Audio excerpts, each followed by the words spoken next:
are back with another episode of the Dental Practice Launch podcast. I am your host, Shane Simmons, founder and owner of Crimson Media Dental Marketing, and we are continuing on with the startup story of Voorhees Pediatric Dentistry and our friend, Dr. Dan Dinowitz, who joins me here again today, and we are coming right up to the opening time frame. And this is an exciting episode because we're going to, as we've gone through the series and as you all have listened, and thank you so much for listening, we have really kind of tried to document, the different stages of starting a dental practice, from financing to planning out floor plans to really developing your brand and everything in between. But for this episode, because we're coming up on the opening in just a few weeks as we record this, we thought it would be a really neat idea to share maybe, some of the biggest lessons that Dan has learned in starting a practice. And maybe if he could, go back and tell his past self, hey, here are some tips for you as you go through this. These are some of the things that he might have done. So this is going to be a really valuable lesson and an episode for anybody who's considering opening a dental practice, because you're getting Dan's knowledge of kind of his experience. So before we get started, though, on that, Dan, first off, how's it going? Are you getting excited? You get the butterflies? We're counting down. I feel like the ticker, is up, just counting down to the days here. How's everything coming along? And yeah, fill us in. Butterflies, about 1 million of them. Yes. So this podcast is being recorded on a very appropriate day because this is my last day at my associateship, my old job. And today is Friday. On Monday, I move into the office. This past week, we passed final inspections, which was a huge hurdle. So now that that's all behind us, we get to do, now the real hard work begins. Going to move in, get ready for team training, start my team on Wednesday, and getting ramped up. So it's been quite a year and a half, because really the process did start about 18 months ago, and really excited to share some of the lessons from that. Yeah. So right now, as the recording this is everything finished in the practice, or is equipment still being moved in? What's that looking like? It is construction is finished. It's like a functional dental office. Now I have to do some of the fun interior design decorating, get the mural and the airplane installed, but and a lot of other fun things, fun design elements on the walls. One of the things that's really there, I'll show you on a future video on my Instagram, is my front desk is ridiculous. It's like this. I wanted my office to feel like a boutique hotel, and we definitely hit that. The front desk has this kind of translucent white stone with LEDs behind it, and you can control it from a remote. So normally it's going to be on this calm white color to make it look very cool and elegant, but you can kind of ramp it up around the red, blue, green spectrum, and you can get any color you want. You can get rainbow. And so I have this idea that, when we have a big celebration or a big milestone of the patient, if they just got, a no cavity visit, we'll have a party where we flash the lights and rainbow and play an awesome song in the guest lounge. So a lot of ideas running through my head, but it is a functioning dental office. We just got to add the Voorhees Pediatric Dentistry stamp of fun on it in the next week or two, and we'll be seeing patients in roughly 3 weeks. Man, that is crazy. It's crazy that it's almost here. And when you do the flash party type deal with the no cavities or whatever, Ryan, we got to get one of those, get permission, and we gotta do an ad with that. This is what happens when you have no cavities at Voorhees Pediatric Dentistry. That's gonna be so much fun. Solid idea. Man, well, that's a good segue really into what we're talking about today. So 5 kind of key lessons that you've learned over this 18-month plus journey of starting a practice. And again, for those who've been listening, Dan's got a really unique story with just kind of his background and kind of where he's opening his practice, and we're going to dive back into all that as a refresher. And for those of you catching this for the first time, you'll still be able to follow along on that.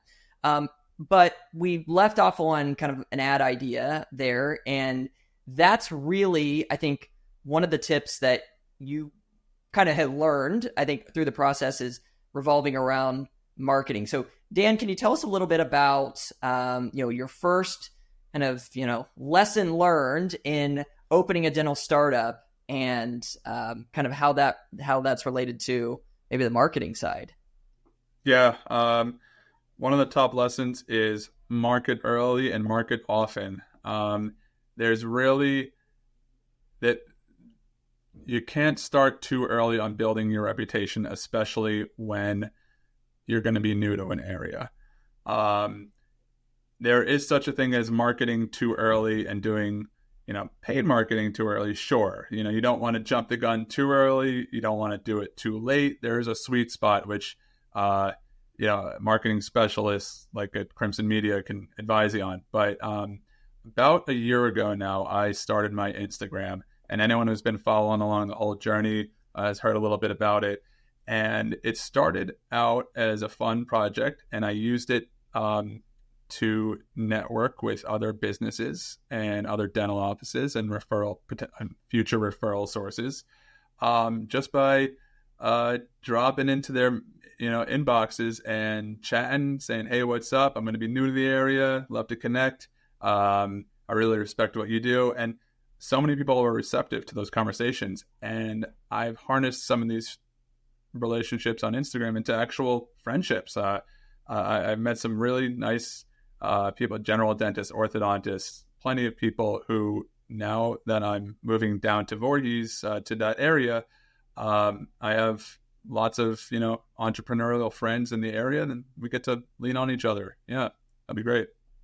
That's awesome. And Dan's social media, which we'll have it plugged down here in the show notes, worth following because you've been very engaged throughout the entire process and building your brand, and it's just been really impressive. And so I want to ask, what's that been like over the last several months that you've been doing it? Have you planned like what you're going to post on Instagram, when you're going to do stories? Did you kind of like plan it ahead? Did you kind of just see what was in the moment and felt like it? And then how much time would you say, you tried to block out each either week or each month to just focus on, your social media content and getting things out there? Because you've been very consistent and persistent with it. And I think that that's something that people would love to hear. What kind of time commitment goes into something like that? So being still a little bit of a rookie in the Instagram marketing space, it's a constant learning process, and consistency is definitely key. Whether you want to make 5 posts a week, 2 posts a week, or 1, it's the consistency that I think the algorithm gods look at, and that your viewers look at. If you have like a ton of posts this week and then you don't, then you fall off the face of the earth and you don't show up for like another month or two, it kind of just there's a psychological thing like, oh, they don't take it very seriously. So whether you want to do a little bit or a lot, that's up to you. But it is a lot of hard work, and I'll be honest, I don't even know the amount of hours that I put into it. It's definitely gone more and more over the past year as we got closer and closer to grand opening. And one of the other lessons I wish I had learned earlier on is to schedule things. I did not early on. I still don't. And that's something that I'm hoping to get better at. I just kind of make material as I go through the day and through the week. When I have an idea that pops into my head, I just kind of film it. And it gets exhausting because there's so many other things that go into building a dental startup. So one of the things I'm hoping to improve on in the coming months is to actually have a dedicated half day, full day a month where I film the content so that I'm not constantly thinking what I should be doing, and I can actually focus on running the business. Yeah, that's great advice there, because you have to, know how to balance and time and your commitments that you have, and certainly leading up to an opening. There's a lot going on, and I think that'll start to settle down as you open, and you're going to be really happy about that. One other thing on the social media side of it, a lot of times we hear people say, hey, I'm not good with social media, or I don't know how to, be building my brand on social media for my startup.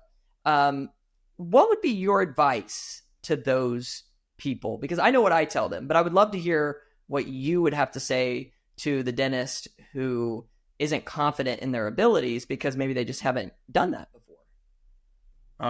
Dentistry is full of both extroverts and introverts. And whether you're one or the other, from hours of 9 to 5, you're an extrovert, whether you like it or not. And you're patient facing, you know how to talk to people, whether or not you're comfortable with it internally. So you already know how to do that.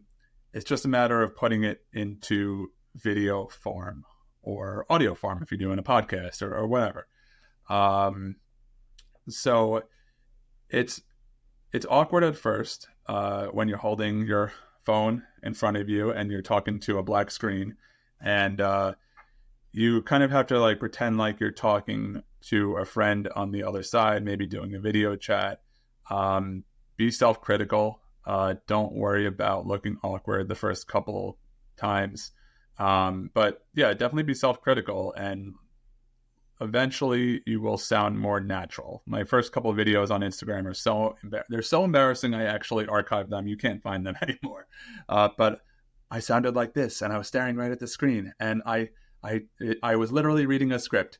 And eventually I stopped using scripts and just had bullet points written down, and then it went to bullet points in my mind, and now I'm just spontaneous. But that took a year. So be consistent, don't be discouraged, and if you do it, you're like in the top 1% of dentists, because everyone is too afraid to do it, but the payoff is worth it. 100%. That's what I tell people too. It's just like, just get started. Just do it. Everybody starts somewhere. What your beginning content is that you put out isn't going to be, to the level that if you do it consistently for 6 months or a year, what it's going to be down the road. But everybody has to start. I mean, shoot, even when I started podcasting, some of the episodes that I look back on, I'm like, oh man, cringe, right?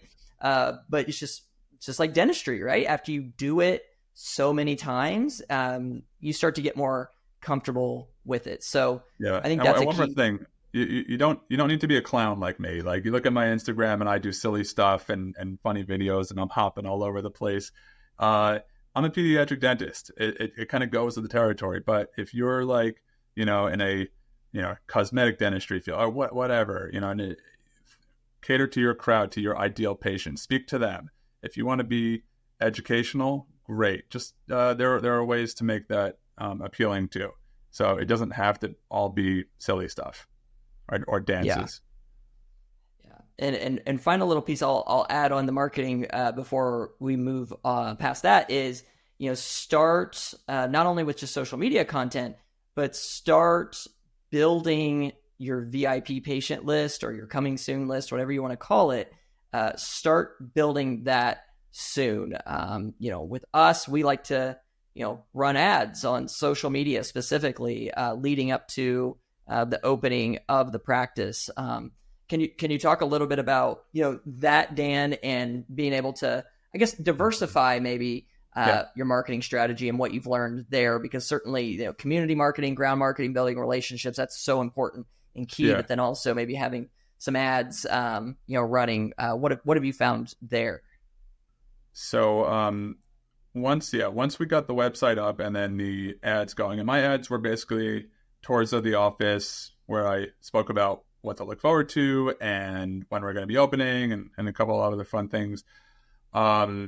We gave a call to action at the end of each ad to sign up for our VIP list. So the VIP list, when someone signs up, it goes to an Excel spreadsheet, and these are families that we keep a track of. to when our phones go actually live the week before grand opening, we're going to be able to reach out to them and get them in for appointments. But some of these people signed up in the last few weeks. It's still fresh on their mind, but some of these people signed up like way back in April when we first started putting up the ads, or even late March. And so use the VIP list. Don't just like have it, but use it. And what I did was I crafted an email, a welcome email, a big thank you so much for joining our VIP list. We're so excited. Here's what to look forward to. Here's what our timeline's looking like right now. And then for each VIP family, this took a lot of extra work, but I filmed a tour of the office. And at the beginning, I made a customized message for each family. Hey, Smith family, thank you so much for joining our VIP list. We can't wait to meet you. Here's what's going on at the office right now.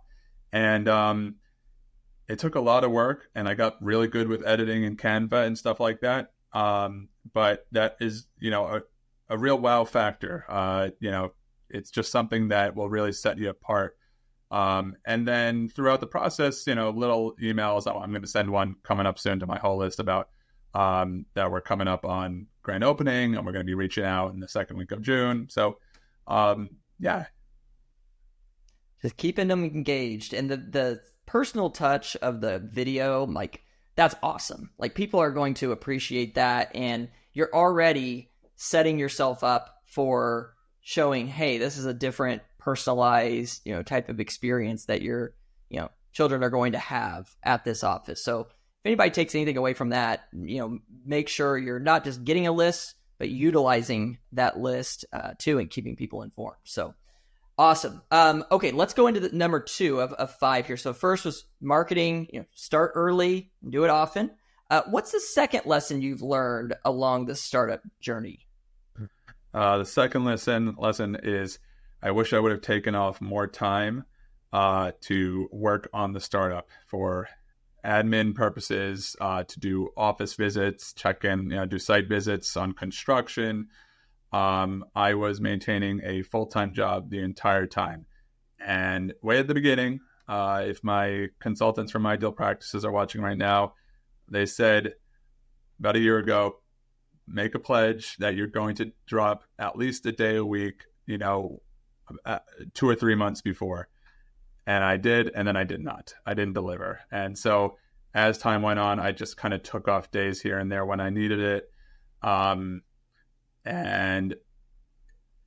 I wish I would have had more time, because there's just an endless amount of things that you can be doing at any given time. And when you get home, especially if you have kids, you're tired. You're not doing your best work after 8 p.m. You're just not. So having a day a week, perhaps in the past 2 or 3 months off, would have been much better. Great advice. It's kind of knowing, we're all human beings, and we have limited energy sources, and it's, if you're exhausted and constantly trying to squeeze in some late nights and early mornings in combination with working, being a husband, being a parent, you've only got so much battery life before you need to recharge. So I think that's important. Just to reemphasize there, taking more time away from your associateship, doing some more, admin work for the practice. And, again, with you two being in a unique situation where you were not even living in, the location where your practice is, that kind of threw a little bit of a wrench into it, as well. Okay, so that was our second one. So taking more time away to focus on building the practice. What's the third lesson you'd go back and tell Dan 18 months ago? So this one is very specific, but I think it can apply in a more general sense to people. Building a practice while building a house at the same time is ridiculously tough, but doable. And we did it, and we're doing it. We're living through it. But a lot of times, people who are building practices are probably in their 30s, their formative years. Or they might be building a family or getting married or something. There's always going to be something else big. I mean, building a practice is a gigantic project, but life doesn't just stop for that. You might be having something else going on. I was building a house, married with 2 kids. So right now we're going to be moving. Some people are maybe planning a wedding or doing something else big. So the time, your responsibilities fit to the time allotted. You just kind of figure it out but know your limitations. Yep. And I know that one thing too, with you and having that, both of those things going on at the same time is, you've had an amazing support system. I know your wife has been, such a huge piece in this, and I would love to just hear you say a little bit too about what that's like for people, whether it's a spouse or family or friends. When you're doing a big life event like this, and in your case, building a house and a practice, how important is it to have the right support system in your corner? That was critical. For me, my wife and the rest of my family, my mom and dad, my mother-in-law and father-in-law, siblings, everyone kind of pitched in to keep everything straight. It just a lot of there were a lot of nights where I got home and we went through the motions of making dinner and putting the kids to bed, and then it's 8:30, and my wife was not only understanding but encouraging of me to do the work that I needed to do, and it wasn't like it was just me. Like, she was where possible. She's not a dentist, but where possible, she was trying to do some of the work and participate in the marketing and stuff like that. And it's been fun to watch her assume a role that she didn't initially anticipate, and she's kind of exploring that right now as VPD Mama. I was gonna say, be sure we're gonna throw the tag in there at VPD Mama. At VPD Mama on Instagram. Yeah. No, she's been I know a big part, as well as your family and your friends, and certainly I've got to meet her and have her on this episode, and certainly that's been awesome to see that partnership. I think that's really cool and makes this whole process that much more special. So building a house practice state time, tough, but it's doable. Okay, let's go into number 4, lessons learned on the startup journey. Yeah, this hire a great team and start early. So easier said than done. For many years, hiring in the dental field and many industries has been tough since COVID and a lot of other economical situations. It has made it challenging to not only hire people, but then foster a sense of team and loyalty. And I don't mean blind loyalty. I kind of hate that concept. Like, you shouldn't just be loyal because I gave you a job. You should be loyal. You should want to be loyal because of fostering a great culture, that you're being compensated fairly and well, that you're getting the benefits that you deserve, and also that you're being treated well. I want my team to be seen and heard, feel valued and respected. So start as early as reasonably possible. I pushed out an ad for hiring one of my Instagram videos. Did a fun thing back in late March, and so that was about 2-ish months ahead of anticipated opening. And slowly but surely, resumes came in, and I did an interesting thing, which I might have spoken about in a past episode, where I had them film a video answering questions, fun questions, had nothing to do with dentistry. And that helped me weed through the applicants and find the people who had the personality for the team that I'm trying to form, and the collaborative personality as well. The 3 people that I hired are wonderful. Now, one of them just about a week ago, unfortunately had to back out of the position for a very good reason. She got accepted to grad school. So I was very happy for her, sad for me. But I had a wonderful person that I was also speaking to. And, I if I could have hired all four of these people, I would have. I spoke to this other person, and she's got a great spirit, and I'm really excited she's on the team and that she accepted. So, not only hire early, but interview constantly, because you never know when someone's going to back out, or when someone has a life event, or when someone finds a different job that they think is a better fit for them. So even though I have my team of 3 right now, I'm going to constantly be talking to people, dental assistants, hygienists, front desk, because I'm hoping to grow quicker than not. And, but you also just don't know what's going to happen. So it's great to have a network of people that can fill the role if you need to. You don't want to be scurrying around in a desperate, moment. That's a great tip. And I like when you mentioned having them, specifically for your practice and just, the culture that you're building, especially as a pediatric office, having them answer some fun questions and, record a video back. Can you explain maybe a couple of the questions that you had them answer? I know the audience would love to hear that. And I think that's a really cool idea for, other people looking at hiring and making sure they're finding, someone maybe that's going to be the right culture fit. Yeah. So this video that I filmed, and we can link to it if you want in the show notes. It was 3 questions. So the first one was, tell me a little bit about yourself. Simple enough. Number 2 was, what is your favorite emoji to use while texting, and recreate it with your face? And mine is that guy where, he's sticking out his tongue like this, like, and winking at the same time. And the people that responded with that, it was just really silly. Like, one did the thinking man's one, the other one did the winky heart face. And I don't know, it's just really, really funny to see people do that and get out of their shell really quick. I don't think there's going to be any getting people out of their shell moments. It's not going to take a long time to get to know these people, because I've already seen them kind of be silly and goofy, and I know they're going to be awesome people. The third question was, what is your favorite accessory to wear to work? And mine are my pink Nikes.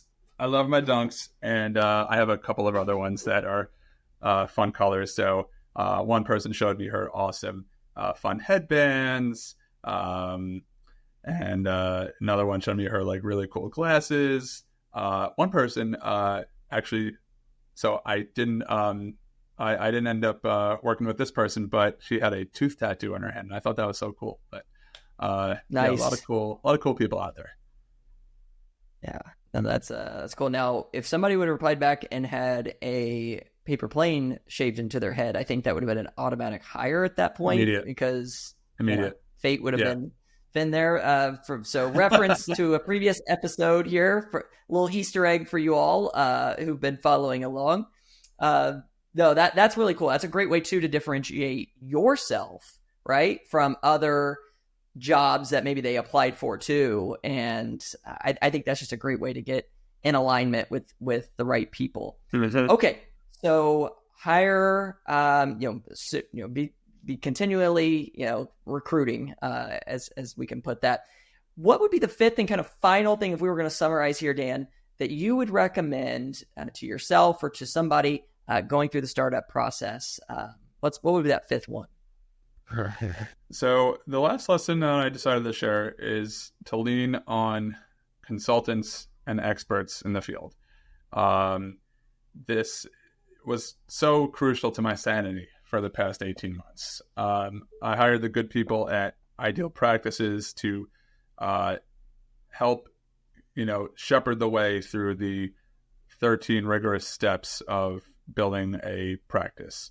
I hired, great people at Crimson and the whole team to make sure that I was doing marketing in a methodical way that is based off of prior successful practices, while also customizing it to my own, unique take on things. But just pay the money to do these things. Don't be cheap.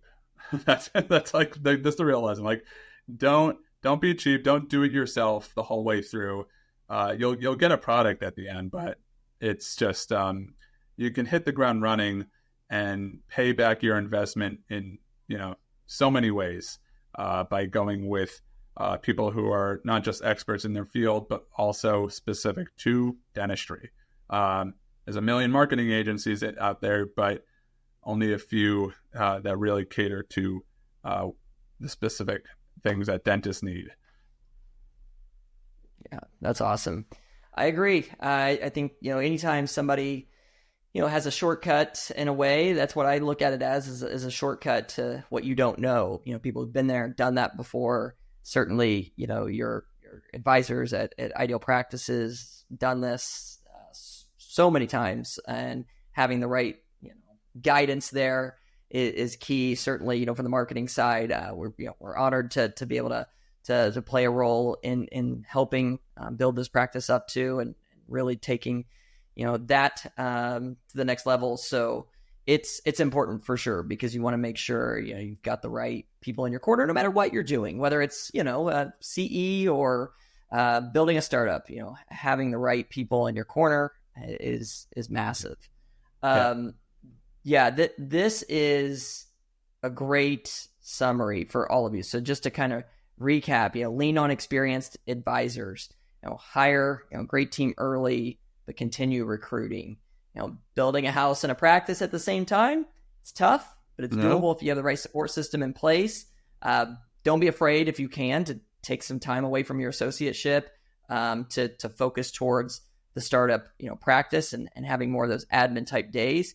And then, like we started out at the beginning, start marketing early, do it consistently, and be persistent with your marketing. And that's really the steps that Dan's kind of been able to live through and experience. And I think that it's cool that you're sharing that. So appreciate you sharing it. And any kind of final updates or last words before we kind of sign off on this one before our next episode, as we get even closer to the opening? We are ready for takeoff. We are just the next couple weeks are going to be wild and crazy. Got my crew coming in next Wednesday. We're going to do a bunch of training and review protocols and patient scenarios, get used to the software. So stay tuned, because one of the upcoming episodes, well, I don't know if we want to talk about the venue that it's going to be in. Yeah, let's do it. So we're gonna do a grand opening episode later this summer. After all the dust is settled, Shane and I are going to be meeting in person at my practice, and we're going to be doing this big media day, which is part of the package from Crimson, where we're going to do photos and testimonials and videos to build up the website and everything like that. And we're going to be filming an episode of our podcast live in person. Dude, I can't wait. I'm so pumped to see the space. It's going to be a lot of fun. Be recording our podcast on site too. It's going to be super cool. It's going to be like almost like House Hunters, but for a dental startup. For those of you who've seen that show on HGTV, it's going to be kind of like that, touring the space. And I cannot wait for it. And Dan, just say, thanks again for, opening up, sharing, insights, your story, people listening to this. We're hoping that, if you're out there considering opening a startup or acquiring a practice, whatever it may be, we hope that you're able to take some tips from this and some advice and be able to apply that in your life. But for this episode, we're going to sign off, Dental Practice Launch Podcast, and we will be back again here in a couple weeks with another episode. So stay tuned and get ready, because we're coming down to the final days before the opening of Voorhees Pediatric Dentistry. Thank you, everybody. Go subscribe, and